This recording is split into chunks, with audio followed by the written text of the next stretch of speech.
বন্ধুরা, সম্পূর্ণ পর্ব দেখতে চ্যানেলটি সাবস্ক্রাইব করুন। শ্রীমাকে পাশে বসিয়ে ইন্দ্রাণী গাঙ্গুলি সবাইকে বলেন, আমি অনেক ভেবেচিন্তেই এই সিদ্ধান্ত নিয়েছি।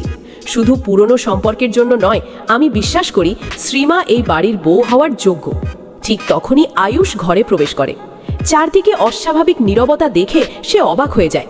সে জানতে চায় কি হয়েছে, কিন্তু কেউ কিছু বলার আগেই অভিমন্যু রায়চৌধুরী দৃঢ় গলায় বলে ওঠেন, আয়ুষ, আজ তোমার সামনেই সব কথা হবে। তুমি নিজের মনের কথা খোলাখুলি বলবে, কারোর চাপে পড়ে কোনো সিদ্ধান্ত নেবে না। এই কথা শুনে শ্রীমার মুখের হাসি মিলিয়ে যায়। সে বুঝতে পারে পরিস্থিতি তার বিপক্ষে চলে যাচ্ছে, কিন্তু সে নিজেকে সামলে নিয়ে বলে, আঙ্কেল, আমি কখনো কাউকে জোর করে নিজের জীবনে আনতে চাইনি। যদি আয়ুষ আমাকে না চায়, তাহলে আমি নিজেই এই সম্পর্ক থেকে সরে যাব। শ্রীমার এই কথায় উপস্থিত সবাই কিছুটা অবাক হয়ে যায়। ইন্দ্রাণী গাঙ্গুলিও মুহূর্তের জন্য চুপ করে থাকেন। কিন্তু ঠিক তখনই বাড়ির বাইরে হঠাৎ এক প্রবল ঝড় শুরু হয়। বিদ্যুতের আলো নিভে যায়, চারদিকে অন্ধকার নেমে আসে। এমন সময় বাড়ির পুরনো কর্মচারী ছুটে এসে জানায়, গুদাম ঘরে আগুনের ধোঁয়া দেখা যাচ্ছে। সবাই ছুটে বাইরে বেরিয়ে যায়।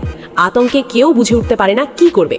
ঠিক তখনই কুসুম কোনো কিছু না ভেবে আগুনের মধ্যে ঢুকে গুরুত্বপূর্ণ কাগজপত্র আর বাড়ির পুরনো দলিলগুলো উদ্ধার করে নিয়ে আসে। কুসুমকে আগুনের ভেতর থেকে বেরিয়ে আসতে দেখে সবাই হতবাক হয়ে যায়। তার হাত সামান্য পুড়ে গেলেও সে সেদিকে কোনো গুরুত্ব দেয় না, বরং বলে, এই কাগজগুলো যদি নষ্ট হয়ে যেত, তাহলে গাঙ্গুলি পরিবারের বহু বছরের সম্পত্তি নিয়ে বড় বিপদ হয়ে যেত। অভিমন্যু রায়চৌধুরী তখন ইন্দ্রাণীর দিকে তাকিয়ে শান্ত গলায় বলেন, এটাই আমি তোমাকে বোঝাতে চেয়েছিলাম। এই মেয়েটা নিজের কথা না ভেবে সব সময় পরিবারের কথা ভাবে। কিন্তু ঘটনাটা এখানেই শেষ হয় না। কিছুক্ষণ পর ঈশান লক্ষ্য করে আগুনটা স্বাভাবিকভাবে লাগেনি, কেউ ইচ্ছে করেই সেখানে আগুন লাগিয়েছে। সে সঙ্গে সঙ্গে বিষয়টা আয়ুষকে জানায়। দুজনে মিলে বাড়ির সিসিটিভি ফুটেজ দেখতে শুরু করে। ফুটেজে দেখা যায় মুখ ঢাকা এক ব্যক্তি গভীর রাতে গুদাম ঘরের দিকে গিয়েছিল, কিন্তু তার পরিচয় স্পষ্ট বোঝা যায় না। এই রহস্য আরও গভীর হয়ে ওঠে। এদিকে শ্রীমা নিজেও বিষয়টা নিয়ে চিন্তায় পড়ে যায়। সে মনে মনে ভাবে, যদি কেউ সত্যি এই বাড়ির ক্ষতি করতে চায়, তাহলে তারও বিপদ হতে পারে। তাই সে নিজেই কুসুমের কাছে গিয়ে বলে, আমি জানি তুমি আমাকে ভুল বুঝেছ, কিন্তু বিশ্বাস করো, আমি এই পরিবারের কোনো ক্ষতি চাই না। কুসুম কিছুক্ষণ চুপ থেকে বলে, কথায় নয়, কাজে সেটা প্রমাণ করতে হবে। পরদিন সকালে অভিমন্যু রায়চৌধুরী সবাইকে নিয়ে একটি পারিবারিক বৈঠক ডাকেন। সেখানে তিনি ঘোষণা করেন, আয়ুষর বিয়ের সিদ্ধান্ত এখনই নেওয়া হবে না। আগে এই পরিবারের বিরুদ্ধে যে ষড়যন্ত্র চলছে, তার আসল সত্য সবাইকে জানতে হবে। ইন্দ্রাণী গাঙ্গুলি প্রথমে আপত্তি করলেও পরে তিনিও রাজি হয়ে যান, কারণ তিনিও বুঝতে পারেন পরিবারের নিরাপত্তা এখন সবচেয়ে বড় বিষয়। ঠিক তখনই বাড়িতে একটি অজ্ঞাত চিঠি আসে।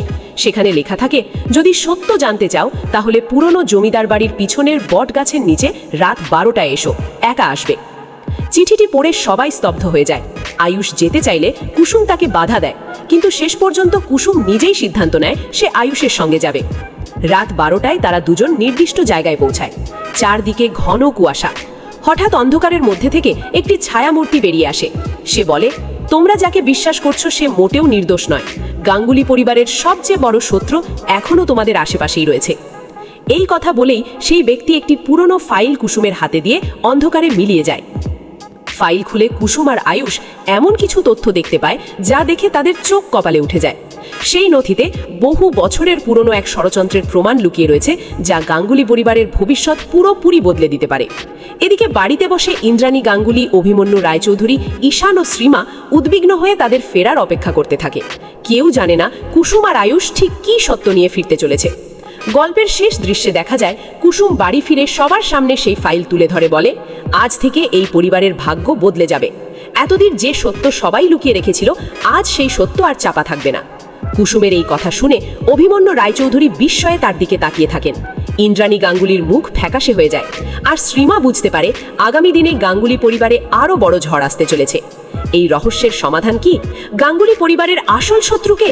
কুসুমের হাতে থাকা ফাইলে এমন কী তথ্য রয়েছে? সব প্রশ্নের উত্তর মিলবে আগামী পর্বে।